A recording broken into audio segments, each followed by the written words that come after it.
Hello, hello! What's up, everybody? My name is Mike Brown, aka Review King MB, and I just got done watching a 2020 film called Becky!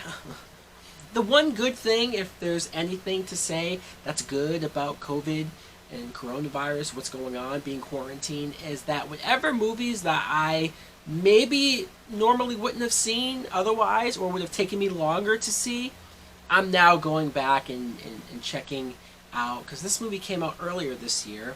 It's directed by Jonathan Milott and Carrie Murnian, and the plot is, I guess, fairly simple. You have this girl, Becky, 13 years old or so. Her mother died of cancer, so she's spending this time with her father. But her father, I don't know exactly what the time frame is of how long the mother's been dead, but the father's already dating somebody else, already getting engaged, and she's freaking out over it. Becky is.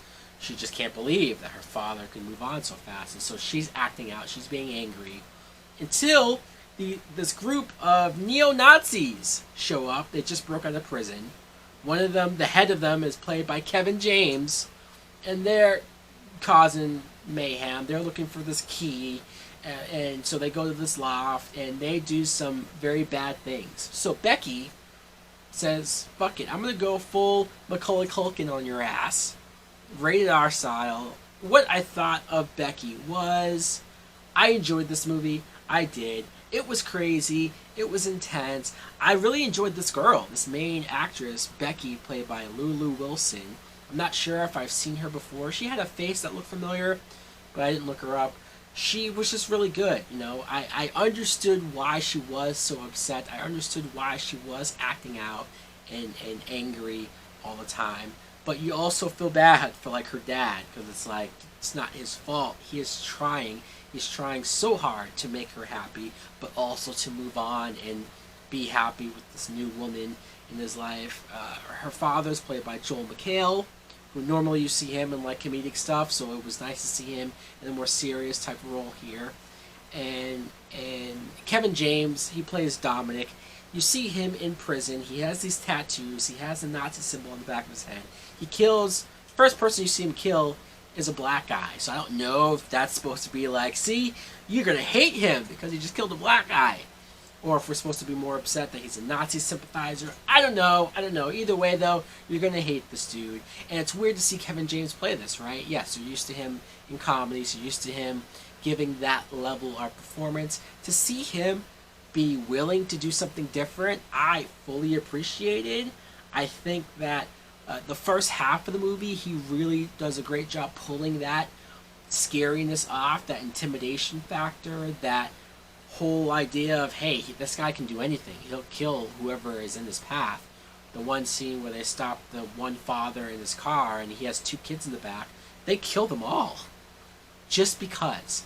And so that was effective. I do think there came a point in the last half where he was being so outsmarted, so overpowered by Becky in many ways, that he kind of came off as the wet bandits from Home Alone, just kind of like, dude, how can you not use, he was so intimidating before, now you're just getting your ass kicked every step of the way. Other people that I saw, one of the members of the neo-Nazi group, Kevin James considers this guy like his son. If anyone is a fan or was a fan of wrestling back in the late 90s, the Attitude Era as we call it, there was a wrestler named Kurgan. I'm not saying he was the most famous wrestler or anything like that, but he was in the oddities. He was a big dude. He's been in a few movies I've seen of being the action guy or the guy who, you know, the big boss type that gets taken out by the hero. I've seen him over the years, Sherlock Holmes and a few other movies. He plays a similar role here, except he's given so much more to do than I've ever seen him.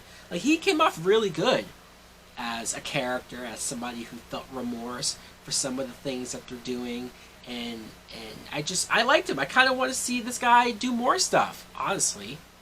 It is rated R, it is bloody, it is violent, it is gory, so I guess in that sense it might not be for everybody. You might get the heebie-jeebies in certain parts.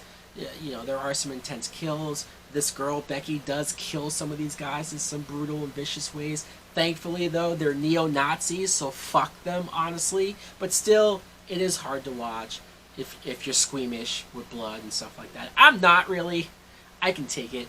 But once again, I don't blame you. If I were to rate this movie, because it's new, so I guess I tend to do that, I'm going to give it a good date movie.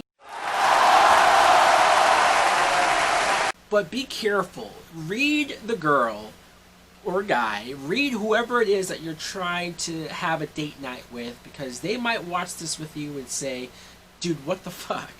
Why did you pick this? Why are you having me watch this horrible, horrible stuff? Make sure she's down with the sickness before you just lay this out on her. Anyways, guys, let me know in the comments below if you have seen Becky. What do you think of it? Did you like it? Thanks for watching. Like, comment, subscribe. Later!